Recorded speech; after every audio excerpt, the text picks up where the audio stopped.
This is Dominic Dijakovic, and I want you to feast your eyes and ears on Aaron and Tom on the Hot Tag Hooligans Wrestling Podcast Show. My money, like I hit the lotto. Prayers for my brother, feel like the devil got him. I'm on the road so much, I'm thinking about my kids, thinking about my mama, wondering how she is. I'm working 2 jobs, hey, I'm just trying to make it. I lost my best friend, hey, rest in peace, Nathan. They killed my brother too, don't know my daddy, ooh. My sister going to jail, feel like I'm going to hell. Yeah, Lord, hear me, I just need some motivation. And I got tired of all these rumors and they hate. I feel my best when I'm worry-free. Mama, don't you worry, ain't nobody hurting me. Yeah, Lord, hear me, I just need some motivation. Welcome, everybody, to the Hot Tag Hooligans Wrestling Podcast Show. I'm Aaron, that's Tom. Tonight, a very special guest. You may not have heard of her yet, but you are going to in the next few years for sure. It's Miss Eden Von Engeland. How's it going? Hi, baby. Hi, Aaron. Hi, Tom. Hi, everyone. I'm having a great day, having a great week, recovering from the weekend, and it's nice to get a chance to speak to you both. WrestleMania was this weekend, and of course, the main event of night number 1 was Bianca Belair versus Sasha Banks. And to me, that was a fantastic matchup, probably the best women's WrestleMania match I've seen, especially in a long time. For someone like yourself that's a competitor, watching WrestleMania weekend, how does that make you feel, especially when you see the crowd coming back and the energy that was given off to the talent? Yeah, I think as a wrestler, like, it's so good to see people, like wrestlers, getting that audience interaction again, because like I've done a couple of like shows without fans and it's so hard. And so I can imagine it's like really difficult for those, like the top end, the WWE wrestlers, you know, this is their whole livelihood, and for them to be doing it without, it's so hard. And to have such incredible talent going up this weekend and getting to connect with those fans again is amazing. Obviously the night 1 main event was awesome. Sasha and Bianca smashed it out of the park. They did amazingly, and it was really, really awesome to see that. You mentioned that you were also wrestling WrestleMania weekend, but you wrestled up towards Michigan area. Tell us about a little bit about the show that you were on and who were you wrestling? So I was at Juggalo Championship Wrestling, the ICP promotion. Really unique crowd, really unique venue. I was wrestling Jocelyn Navarro. She is one of the best in this area for sure. I've got a chance to go up against her. Tough match. I think, you know, I've just arrived in this area and I think, you know, I'll get a chance to wrestle her again and show what I can do this time. But it's a case of learning from people around here and really learning from the talent here, and getting better. And wrestling people like Joss is part of that. She's awesome. And you mentioned Juggalo Championship Wrestling. And, you know, they're one of the longest running independent promotions right now in the United States. They don't get a lot of respect probably that they do deserve. I know where we're located here in the Kentucky, Indiana, and Illinois area, their promotion's pretty big. They used to have the Juggalo Festival, you know, that was maybe about 50 miles from where I actually lived. And they would always have this wrestling show, the end kind of like their weekend, and it was always packed. So talk about just wrestling for that promotion. What kind of experience did you kind of gain as far as working for them? So obviously they have a very unique style.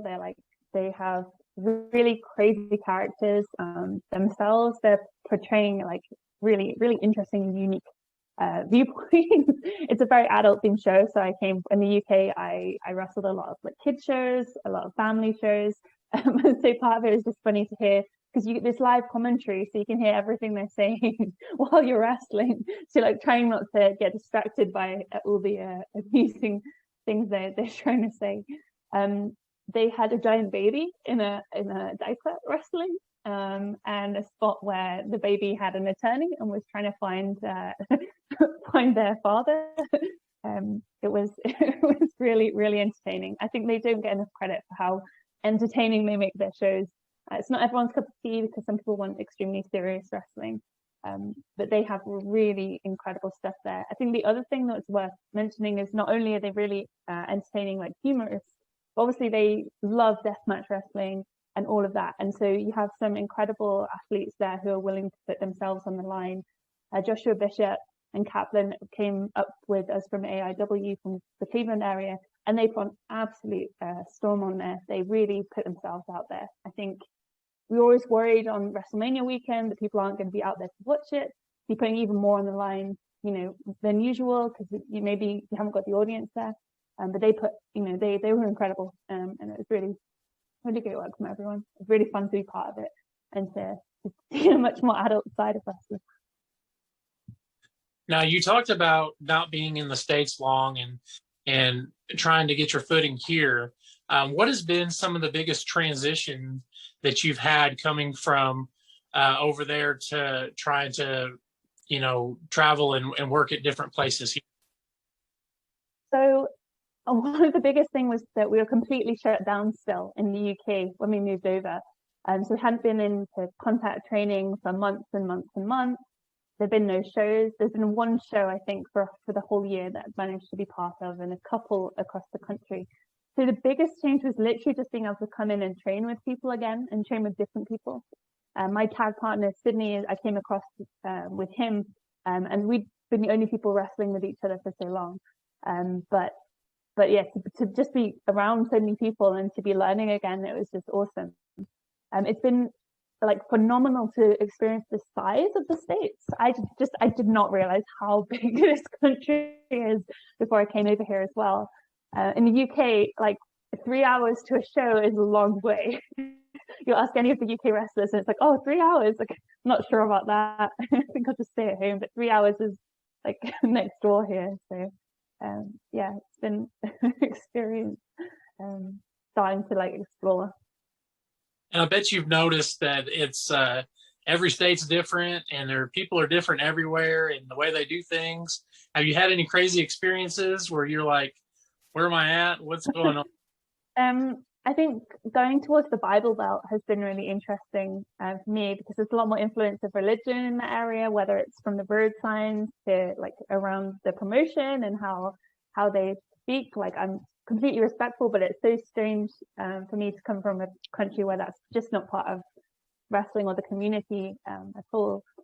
I think other than that, I haven't gone too far out yet in the other directions. I really love to wrestle in a lot of places. I think Texas will have a completely different vibe. I feel like Vegas will have a completely different vibe. California will have a completely different vibe again. So yeah, there's just so many parts of the US that vary. Even just in this area and seeing the differences. Sometimes it's just the food that the people like in the different states.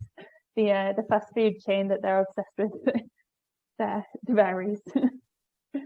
Now, when we've had some talent on from the UK, Molly Spartan, Casey Owens, Lizzie Evo, they talked about the camaraderie with a lot of the women talent there and how everyone seems to really get along. Are you finding that since you've got over here to the States that you're able to blend in pretty well with the organizations and promotions that you're working with and the talent so far, or you've had a little bit of backlash? So everyone has been super nice so far. I haven't had any issues. Everyone has been really nice. I'd say like so far even more so than the UK. I think in the UK there's these little bubbles because again people don't travel that far, at least not at the lower levels. So coming up until you get higher, kind of you don't see as many new people. I think here everyone's traveling so far. They're traveling so far together. They're traveling like 10 hours in a car together. It's actually just another level of like camaraderie here, which is actually really nice to be part of. Now, is there any state that you've heard of or a lot of good things about that you are dying to go and wrestle in right now? I know Indiana's got a huge amount of wrestling going on, so I haven't, and it's quite close by. So that's the kind of one that I want to sort of get to straight away. Other than that, I think I've heard good things about Texas. I'd like to get down there and see some of the different promotions and the different vibe that you get in the South. They're the main places I've got on my list at the moment. And you know what? The one thing about it is right now there are a lot of states that are developing their own all women's promotions. But you mentioned Sydney and how you two are sort of a duo in a lot of places that you all are booked.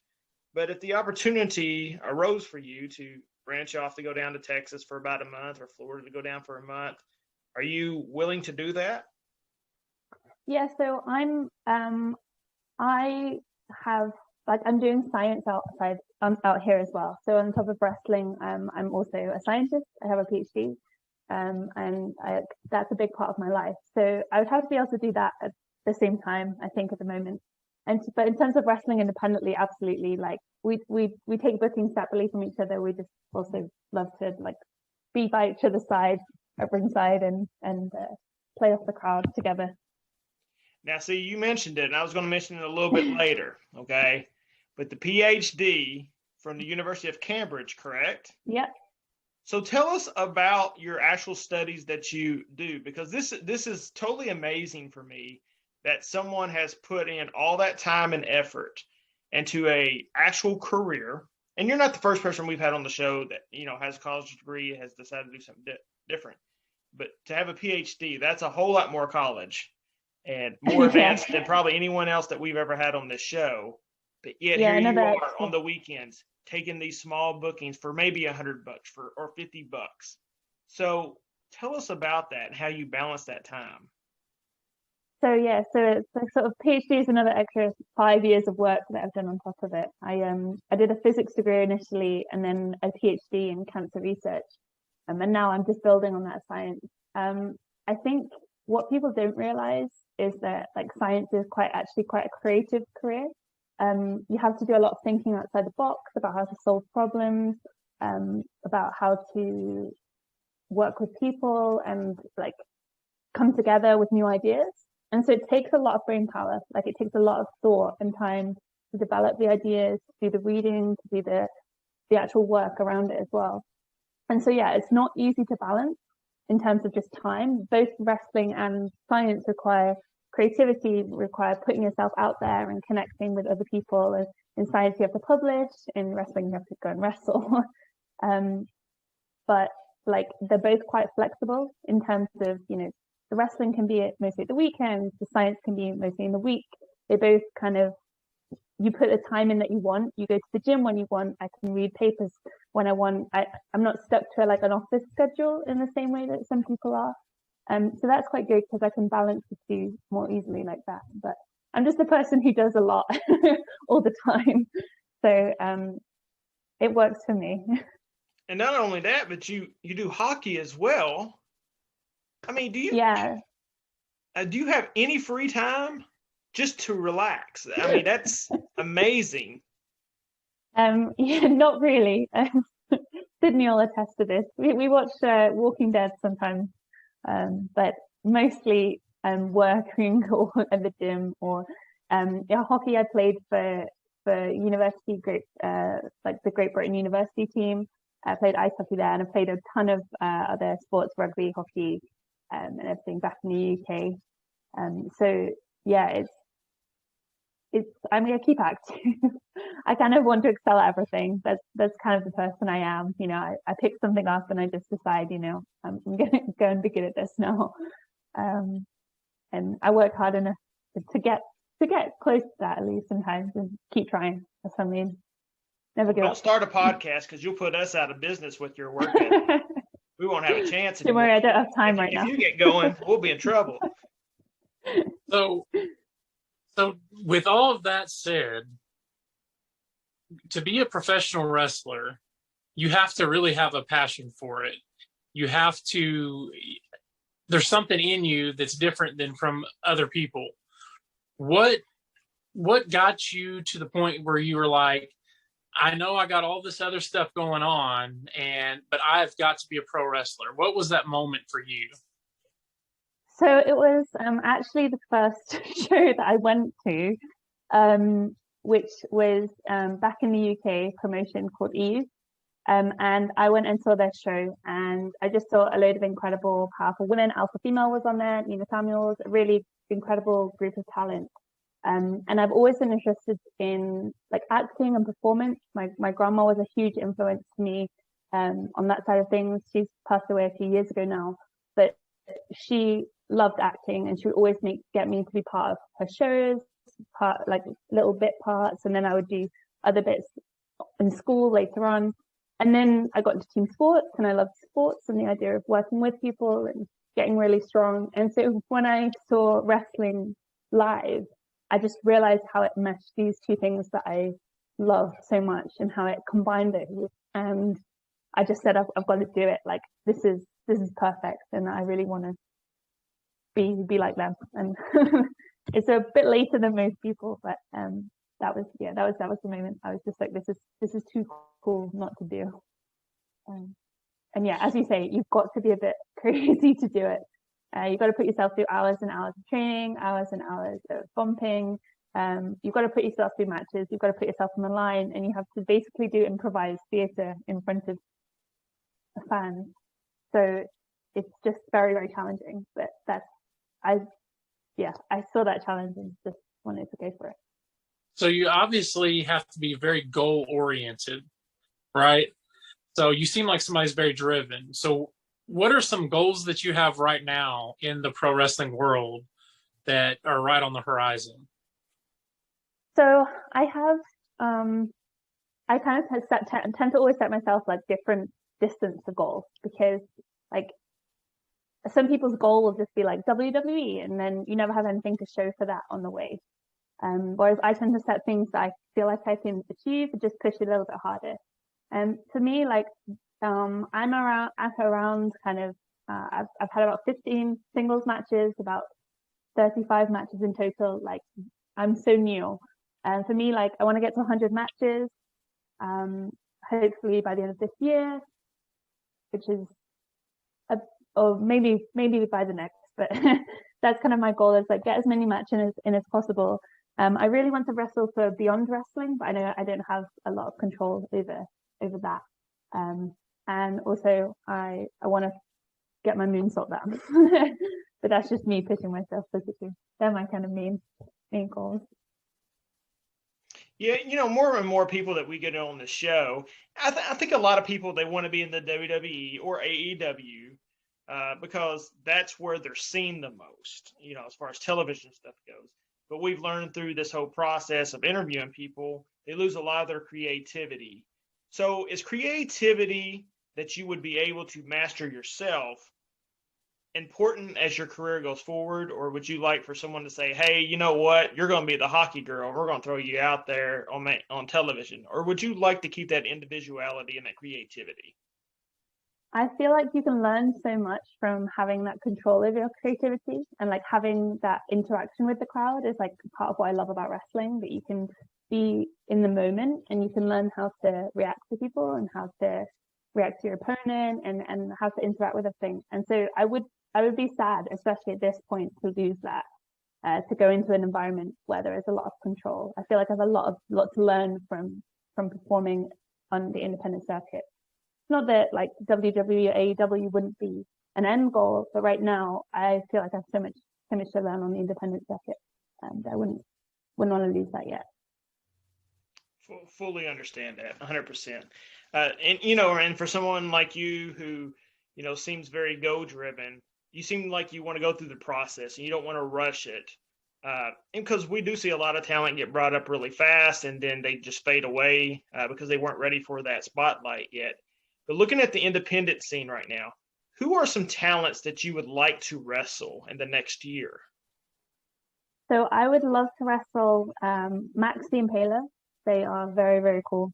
I would love to wrestle Willow Nightingale. She's doing so much stuff, like coming up super fast.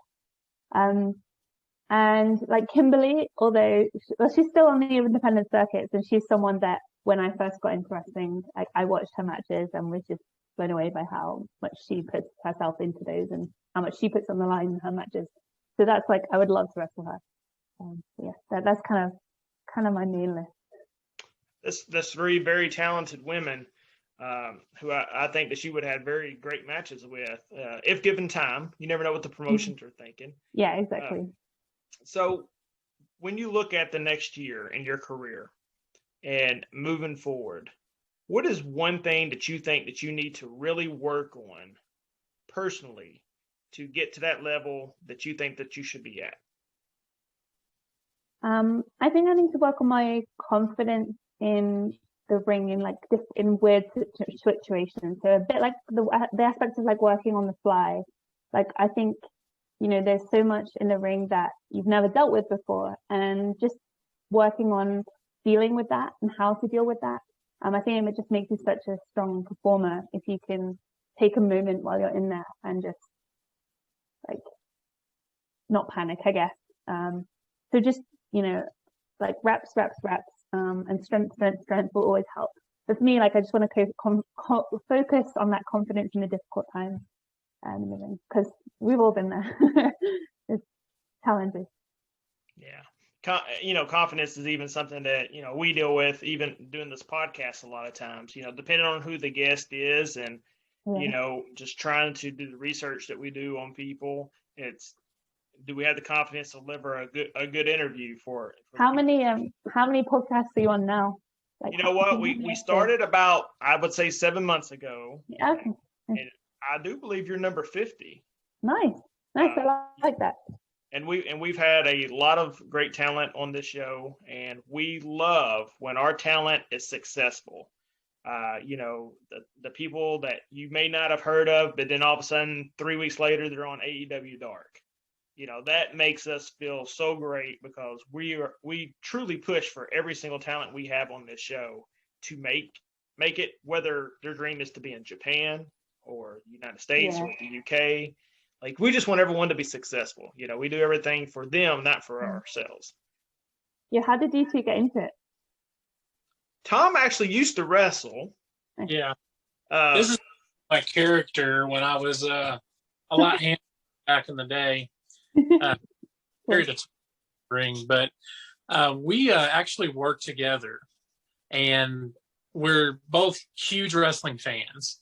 And like we would go to lunch and literally would talk about wrestling for 45 minutes, and we would just say, "Why are we not recording this?" And then it kind of evolved into, who wants to just hear us talk? How about we try to do something important and maybe try to get, some views for some of these up and coming independent wrestlers? That's really cool. Yeah, is that kind of, when we got started, that's my take on it. Oh yeah, absolutely. I've been a big fan for all my life. Tom will make jokes I'm so older than him, but I was around for WrestleMania 1. Wow. So. You didn't look like you could have been. But it's just that passion, and it's like you. I don't know how to explain it when it comes to professional wrestling. Even when I'm so tired of the storylines that they're giving me, and I'm so sick of the product, I still love it. Yeah. No matter what. And I consider the talent we have on this show the breath of fresh air that I need. And when I'm people who are excited about wrestling and coming up. When I'm talking to someone like yourself, I get excited again. I know Roman Reigns' story. I've seen it now for 8 years possibly. Yeah. But I want to know your story, because in 4 to 5 years, when you reach the pinnacle where you want to be, I'm gonna say, I knew it. It's just that passion that we've got. So yeah. That's really cool. All right. Before we let you go, I'm gonna do some rapid fire questions, if that's okay. Yeah. All right. In a movie about your life, who plays you? That girl who plays Hannah in the film. I can't remember her name right now. Do you know the film Hannah? Mm-hmm. I love the TV show Hannah too. Yeah. Amazon. I love that show. So good. Yes, absolutely. Okay, we ask everyone from Great Britain this question: fish and chips. Fish and chips. Yeah. Mushy peas. Let's go. I mean, so that's your go-to, because fish and chips here is different than fish and chips where you're at over in the UK, right? Yeah, here you don't know what you're doing. gotta have the big chunky fish and chippy chips, mushy peas. Good to go. I miss it actually. Can't exactly ship them over. Yeah, kind of a weird question. You mentioned it, The Walking Dead. Who's the best character on The Walking Dead? Glenn, but he's dead. You'll have to bleep that out. Are you caught up? I am not 100% caught up. I'm on like season 8 or something. So, yeah. I don't know what season 8 is. but because we continuously watch it, so I don't even know what season they're on. But when they finally tell Negan's actual backstory, it's fantastic. Yeah, like I heard someone recently, they were like, Negan's my favorite character. And I was like, what? He's in it, Yeah. I hate Negan. Yeah. You'll get a better feel for him later on. Later on, okay. Cool. No spoilers, but later on. It's kind of like pro wrestling. You can love somebody for a few months and then you can hate them, or vice versa later on. They're so good at that in Walking Dead. They're so good at like their heels, their faces, and then they mix it all up, and you're like, oh, where did that come from? Great. And the Really last good question storytelling. I'll ask you: if you got a chance to main event WrestleMania against any female talent, who would you want to wrestle? I would want to wrestle Jocelyn Navarro because I would want her. She's been awesome to me so far, and I would want her to be able to be up there with me. Awesome. If she'd not already done it herself, like. Well, before we let you go, tell everyone where they can find you on social media. So I'm at Eden_V_E on Twitter. I'm at Eden.wrestler on Instagram, and I'm at Eden Von Engeland on Facebook. Yeah. Awesome. Thank you so much for joining us. Before I forget, I told somebody I'd give him a shout out. I want to thank Bryce McGuire for actually bringing me back a WrestleMania program. So I can add that to my collection. And don't forget, everyone, we got some new shirts popping up on Pro Wrestling Tees. Make sure you guys grab those. There's a sale going on. Use the code SPRINGFLING until April the 17th. And make sure you guys pick up a copy of my book, Independent Road: A Wrestler's Journey, at Barnes & Nobles. Appreciate everyone. Everyone stay safe, and we will see you all next week.